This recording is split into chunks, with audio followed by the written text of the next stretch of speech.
Saya di Jungchao itu, kalau seandainya misalnya kasusnya parah, saya tidak bisa menangani sendiri. Saya bisa konsultasi ke orang lain yang bisa memahami kondisi Jungchao. Di Jungchao saya tidak berhenti untuk membantu teman-teman yang dalam keadaan membutuhkan kayak seperti notis atau apa, atau mungkin mereka butuh asupan apa gitu misalnya. Kayak kemarin saya fasilitasi ke KJRI sudah menjembatani ke saya untuk diberikan ke teman-teman migran yang ada di Jungchao juga iya. Seperti masker ataupun hand sanitizer juga dari KJRI itu sudah tetap saya ini support mereka dan tidak akan berhenti meskipun saya tidak bergabung di satu wadah. Ya kan membantu orang itu kan memang itu dari kesadaran diri kita kan.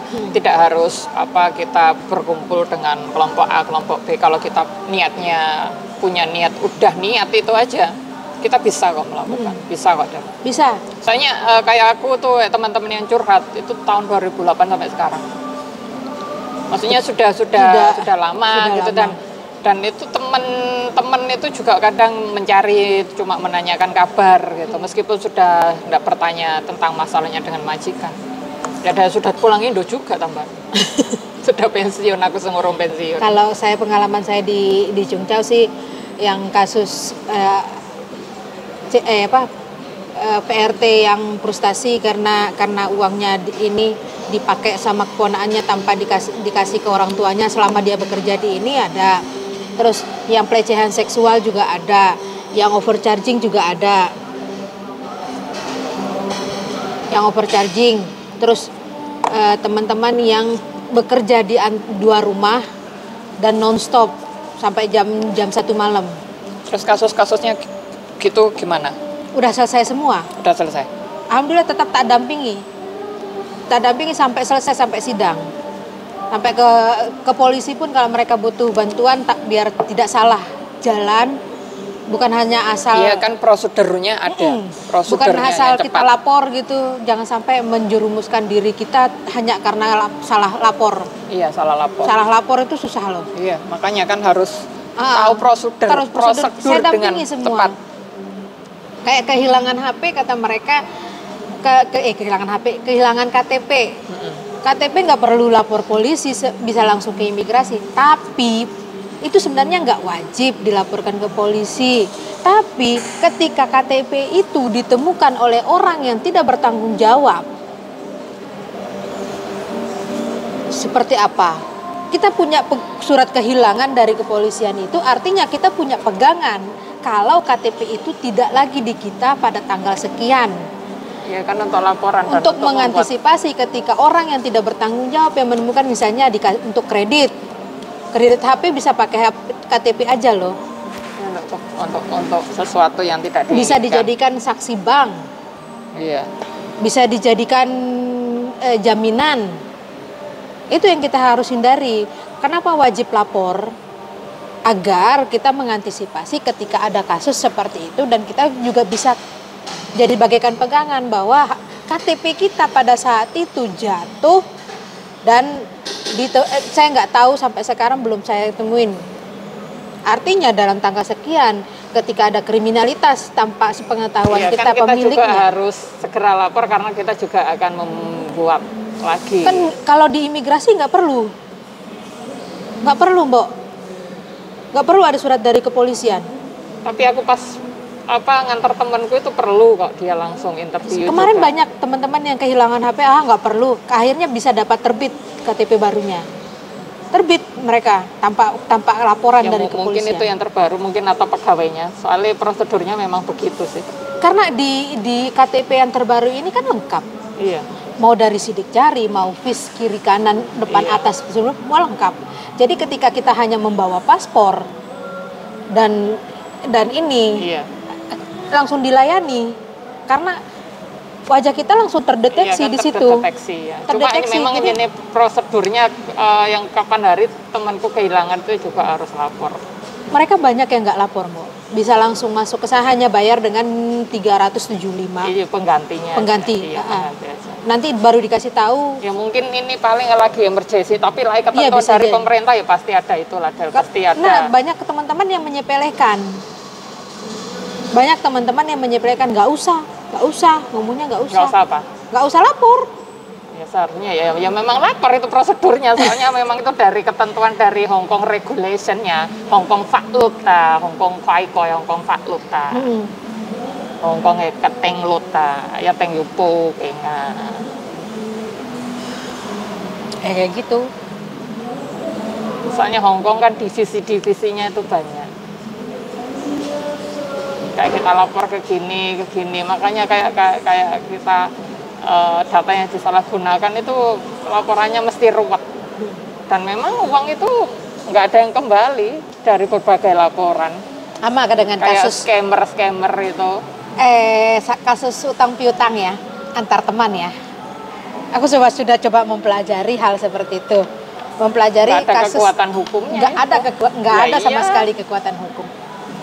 Malah kita yang akan kena di Ya, situ. kita kena loh, kenapa kamu kemeluncur ceroboh gitu. Kalau orang sini, kenapa orang sini tuh gajinya segitu ya di Kan sekarang ada komunitas pencari apa? Grup hutang piutang yang lari itu loh. Oh iya. Nah, ketika kita upload di sebuah media sosial ataupun di publik seperti itu, Undang ITE langsung nembak ke situ, posisinya aman jadinya. Kenapa identitasku disebarkan? Mengupload sebuah foto pun tanpa izin dari yang tapi undang-undang ITE aja ya juga tetap aja ruwet. Semuanya tuh memang serba ruwet. Sebenarnya seperti itu. Aku pengen contoh satu, ada kasus Dadai Hong Kong. Satu, Dadai Hong Kong ini memang dulu latar belakangnya dari dunia hitam. Dunia penjualan. Dan videonya itu sudah tersebar luas ya, videonya dia. Jadi ngomongin orang ini? Enggak, ini contoh kasus. Aku nggak mau nyebutin identitas soalnya. Ya iyalah. Aku nggak nyebutin identitas. Ini contoh kasus. Posisi dia memang salah, tapi dengan kekuatan undang-undangnya Hong Kong, yang akhirnya yang lainnya kena semua dan dia bebas. Padahal yang dari ininya memang salah. Dia kan masuk ke grup jual beli gitu loh. Nah, dan saat temannya yang iri sama dia akhirnya nguploadnya ke Facebook. Dia ini ngelaporin temannya lah dengan undang-undang pencemaran nama baik, meskipun dia punya bukti detail di situ. Si yang satunya yang upload fotonya dia. Tapi si A ini karena dia punya kekuatan dan juga punya identitas Dadai Hong Kong. Ya dia ada kekuatan hukumnya kalau itu. Maksudnya bukan karena identitas, karena dia statusnya itu bukan. Ya mungkin ada laporan yang menjadi penguat itu yang kita kan nggak tahu. Karena sudah resmi nikah sama suaminya. Ya, iya. Ya, meskipun kita kan nggak ngerti, tapi itu bagaimana kekuatan hukum yang bisa mendukung akhirnya. Kenapa saya bilang karena dia sudah menjadi Dadai Hong Kong? Karena dia sudah menikah, artinya apapun yang dia lakukan pada masa lalunya sebelum dia nikah seperti itu, artinya dia punya kekuatan untuk bisa lapor gitu loh. Ini contoh kasus ini. Kalau Hong Kong itu ngeri hukumnya, karena kita pahami. Ya ngeri memang. Pelanggaran itu banyak yang dilakukan. Banyak. Oh sampai bosku aja, kenapa kamu gak pakai sen Hong Kong gitu? Enggak, aku gitu. Kan nggak apa-apa ya, enggak lah, nggak pakai itu kok gitu. Lagian uangnya juga nggak banyak. Oh. Nah, naik lah 50.000. Ya. Ya begitulah kehidupan. Kita itu sedang berjuang sama diri kita sendiri. Kita kan lagi fighter. Kita itu sampai mau mati itu ya fighter loh, Del. Loh iya kan? Iya. Selama kita itu nyawa kita itu masih ada, kita itu tetap berjuang. Makanya setiap perjuangan manusia itu berbeda. Bagaimana kita menjalani, menyikapi dan bisa bertahan di antara gelombang-gelombang yang ada. Nah, kita umpamanya kayak naik kapal getek, ada yang satunya naik kapal pesiar besar. Mungkin mereka lebih tenang kelihatannya, tapi gemuruh di dalam kapal tersebut Kita kan nggak tahu. Iya makanya. Sama, ngelihat orang kok kayak enak tertawa, semua terbahak-bahak. Kita nggak pernah tahu. Nggak pernah tahu. Hatinya seperti apa, remuknya seperti apa. Jadi jangan menerka dari sebuah short sekali gitu, short gitu ya.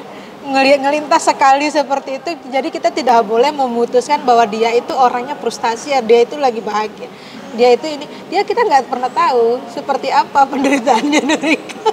Pokoknya kita semuanya para fighter harus tetap semangat kayak Lulik. Ya.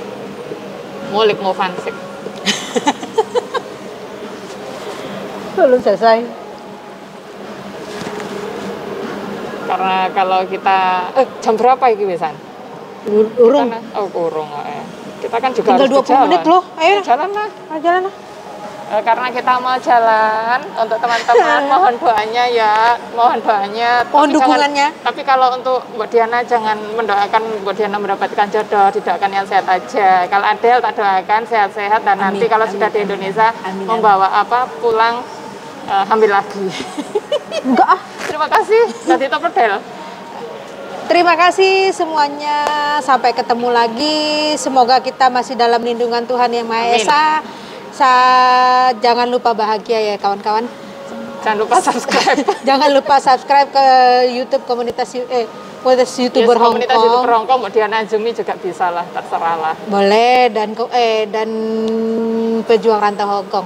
Ya, pejuang rantau Hong Kong. Pejuang rantau Hong Kong. Kalau Mbak Diana Azumi mau di-subscribe mau tidak enggak apa-apa. Tapi kalau ketemu di jalan dijawil ya. Aja dijongkrokno ra wae cilik. Ya, terima kasih. Wassalamualaikum warahmatullahi wabarakatuh.